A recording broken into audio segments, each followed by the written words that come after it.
नमस्कार दोस्तों, आज का जो हमारा क्वेश्चन है वह है, जब एक सामान्य स्त्री का विवाह एक वर्णांध पुरुष से होता है तो उस स्त्री से होने वाली संतान की वर्णांधता की वंशागति को चित्र द्वारा समझाइए।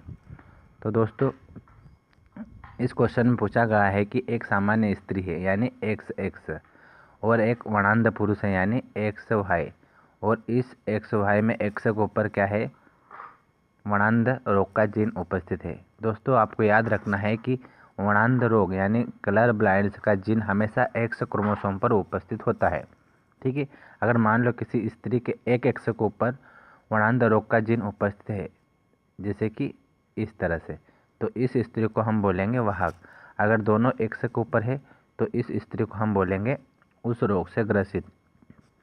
तो उसी तरह से जैसे पुरुष में क्या है, XY है, अगर पुरुष के X के ऊपर वर्णांध रोग का जीन उपस्थित है तो वो पुरुष कैसा होगा, उस रोग से ग्रसित। क्यों? क्योंकि पुरुष में X और Y गुणसूत्र उपस्थित होते हैं। अब इसे हम चित्र के माध्यम से समझने की कोशिश करते हैं। जैसा कि चित्र में दे रखा है, ये है सामान्य स्त्री और ये है वर्णांध पुरुष। ठीक है, इसको हम इस तरह से भी लिख सकते हैं वर्णांध पुरुष को कि इसके X के ऊपर क्या है, वर्णांध रोग का जीन उपस्थित है। अब इन दोनों के बीच में जब क्रॉसिंग होगी तो हमें दो लड़कियां प्राप्त होगी वाहक, यानी लड़कियां क्या करेगी, वाहक का कार्य करेगी, यानी अगली जनरेशन में वर्णांध जीन को पहुंचाने का कार्य कर सकती हैं। और दो लड़के जो हमें प्राप्त होंगे, ठीक है, वो कैसे रहेंगे, सामान्य, यानी उनके X के ऊपर, ठीक है, क्या नहीं होगा, वर्णांध रोग का जीन उपस्थित नहीं होगा। तो इस तरह से टोटल 4 संतानें प्राप्त होगी, उसमें 2 लड़कियां जो प्राप्त होगी वो वाहक का कार्य करेगी, ठीक है, और जो 2 लड़के जो प्राप्त होंगे वो सामान्य रहेंगे, मतलब कि उनके X के ऊपर क्या नहीं होगा, वर्णांध जीन उपस्थित नहीं होगा।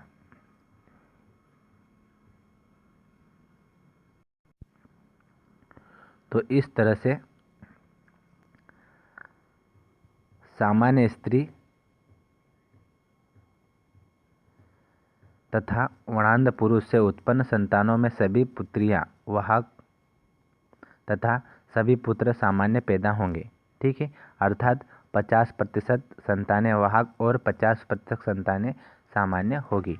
तो इस तरह से आपको इस क्वेश्चन को सॉल्व करना है। ठीक है, पहले आपको सामान्य स्त्री और वर्णांध पुरुष के बीच में क्रॉस करवाना है। उनमें जब फर्टिलाइजेशन होगा तो क्या होगा कि 2 वाहक लड़कियां उत्पन्न होगी और 2 सामान्य लड़के प्राप्त होंगे।